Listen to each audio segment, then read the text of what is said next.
بسم اللہ الرحمن الرحیم۔ السلام علیکم ورحمۃ اللہ وبرکاتہ۔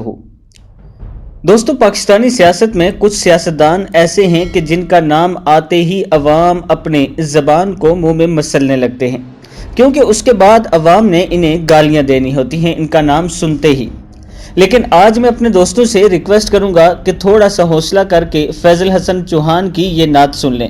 ویسے تو میرے تمام دوستوں کو معلوم ہے کہ فیضل حسن چوہان کی زبان سے کبھی اچھی بات سننے کو نہیں ملی، کبھی اچھے الفاظ انہوں نے ادا ہی نہیں کیے۔ آج ان کی نعت سن کر مجھے بھی یہ احساس ہوا کہ چلیں آج ان کی تعریف کر لیتے ہیں اور اپنی عوام کو ان کی نعت سنا لیتے ہیں۔ آپ دوست ان کی نعت سنیے اور کمنٹ سیکشن میں اپنی رائے کا اظہار کیجیے۔ یہاں پر میں اپنے تمام دوستوں سے ریکویسٹ کروں گا کہ آج گالی سے اظہار نہ کیجیے گا، بلکہ اچھی بات، اچھی دعا لکھ دیں ان کے لیے۔ اس ویڈیو کو آپ دوستوں نے آگے ضرور شیئر کرنا ہے۔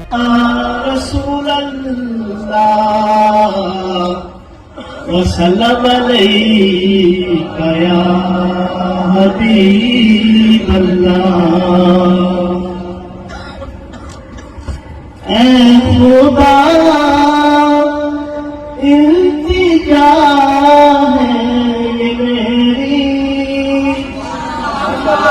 موت آئے تو اس طرح آئے، اے خدا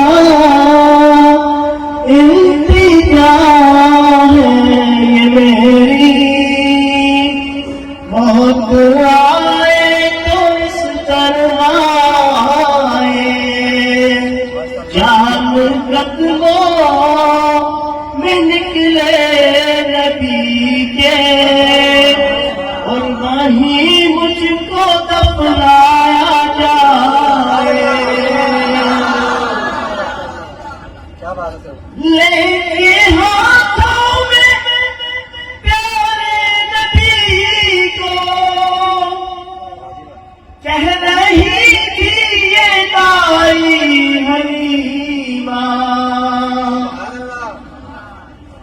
لے کے ہاتھوں میں پیارے نبی کو،